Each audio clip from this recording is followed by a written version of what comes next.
Hello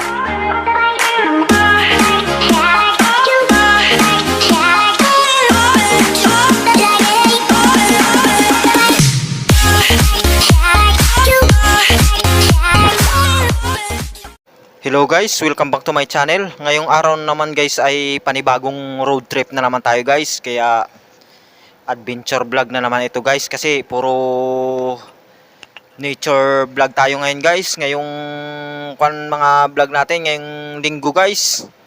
Puro bulubundukin yung pinupunta natin guys.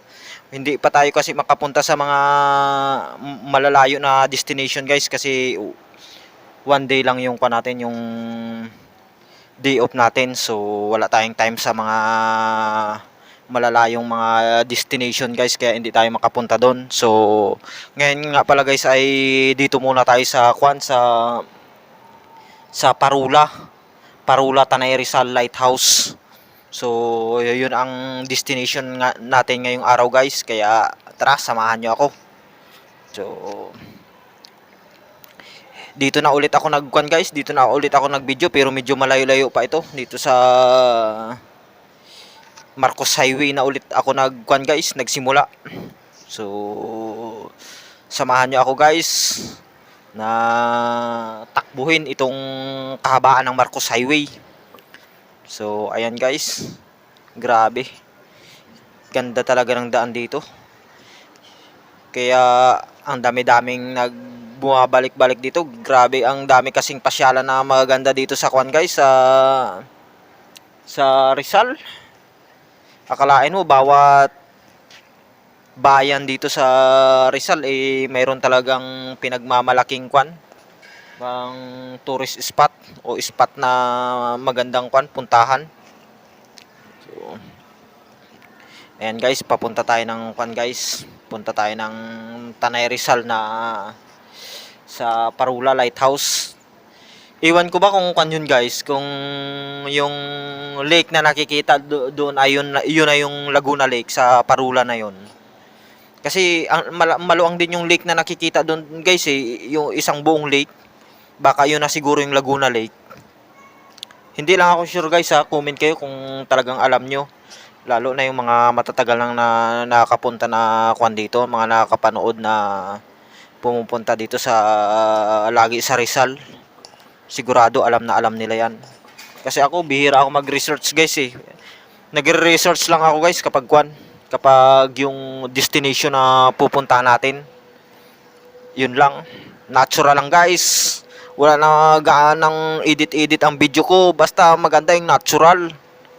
Cut lang kung masyadong mahaba, ayos na yan. Importante, totoo yung natin, natural yung vlog natin. So ayan guys, hindi pa kasi ako marunong guys medyo mahal pa yung yung tinatagay na nilalagay na guys, nilalagay na ito, yung mic adapter. Ang original yun guys ay kapag GoPro, yung connection yun sa GoPro guys mic adapter. Yung para ma-i-connect mo yung i-connect mo yun sa action cam mo, tapos doon mo i-connect yung microphone mo mismo para may sound yung para makapagsalita ka sa kahit naka-helmet ka. Kasi itong akin guys wala voice over lang tayo. Kaya ganun talaga pag talagang nakaipon-ipon tayo guys. At makakabili tayo ng ganon.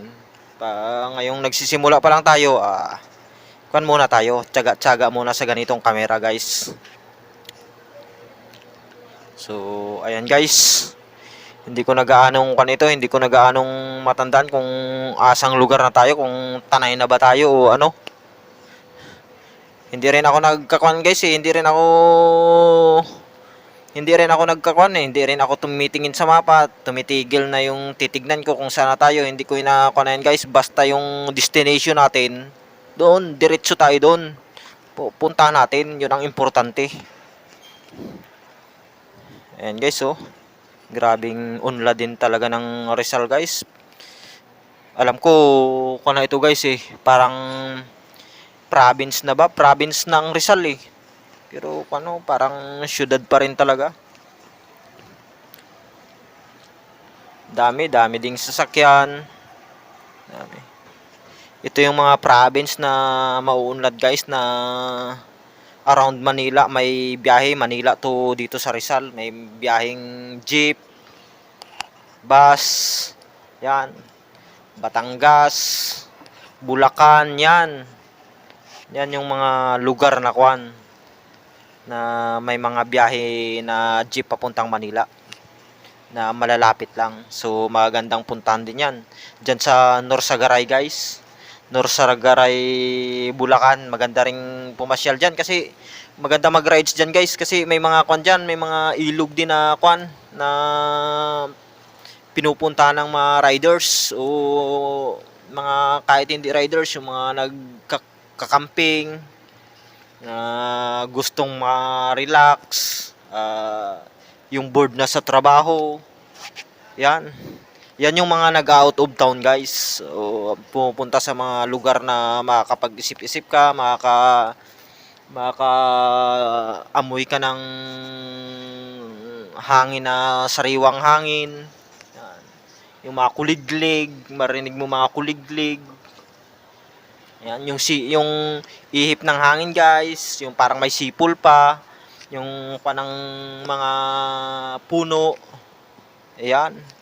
Yan yung makakapag guys makakapag-relax sa atin eh. Kumbaga ay stress reliever guys na tatawagin. So ayan guys, alam ko dito na ito talaga, Tanay Rizal na ito. So malapit na ito guys. Bali parang na ito guys eh. Pumasok na tayo dito sa parang kumbaga ay barangay. Ganyan. Itong na ito. Itong pinasukan natin ito. So ayan guys.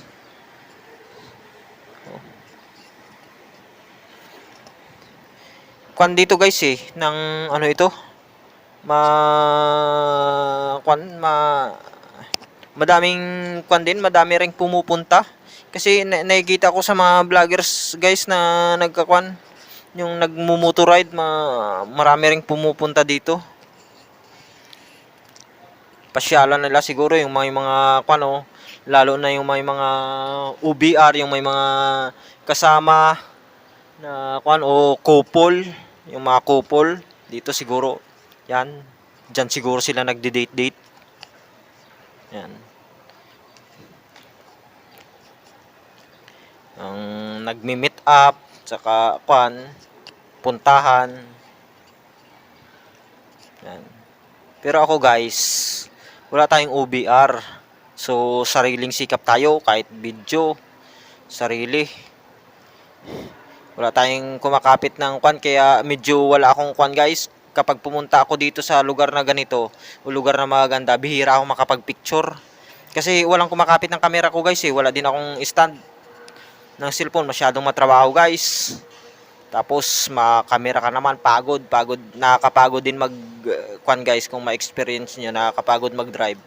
Tapos mainit pa, lalo na dyan around Manila, grabe traffic. Mahirapan ka talaga pagdating mo doon, pagod, kain na lang, bawi mo, kain. So para lalong ma-relax mo yung at ma-enjoy mo yung Pero guys, pero kahit solo ride ka, wala kang kasama, dapat ini-enjoy mo rin kasi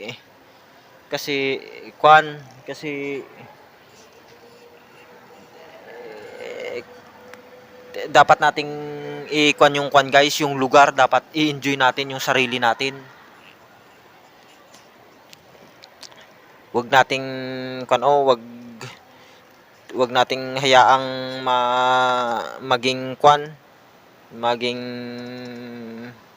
maging malungkot tayo kapag nagsusulo ride tayo. Dapat ini-enjoy natin yan kasi wala naman tayong guys eh, wala naman tayong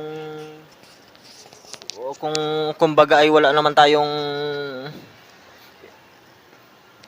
ay ano ba ito, hindi ko ma-explain. Kumbaga ay kaya tayo pumunta sa ganyang lugar guys kahit solo ride tayo, siyempre para yung kuan natin, para ma-relax tayo at ma-boost yung ating kuan.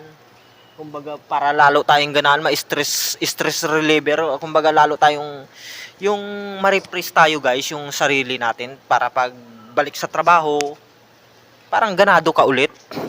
Kumbaga sa sports guys, kung mahilig ka sa sports, ayun, 'di ba, kailangan ng kailangan hindi puro trabaho lang, kailangan mo ring i-refresh yung sarili mo, yung katawan mo para bumalik yung energy mo sa katawan, hindi yung puro trabaho lang, dapat mag-enjoy ka rin. Kaya kahit mag-isa ka, dapat ini-enjoy mo rin yung pupuntahan mo. Kasi yung kasama guys, yung kasama, kung may sumama man sa iyo o may magiging kasama ka sa rides mo o sa lakad mo, bonus na lang yan guys eh.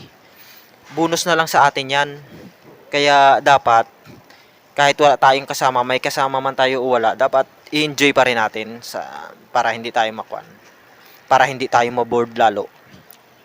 So ayan guys, nandito na tayo, nakarating na tayo dito sa ating destination. Sana guys, sana nag-enjoy kayo sa ating munting vlog. So hanggang dito na lang guys, at thanks for watching. Basta lagi nating tatandaan na God is good all the time. So see you sa next vlog.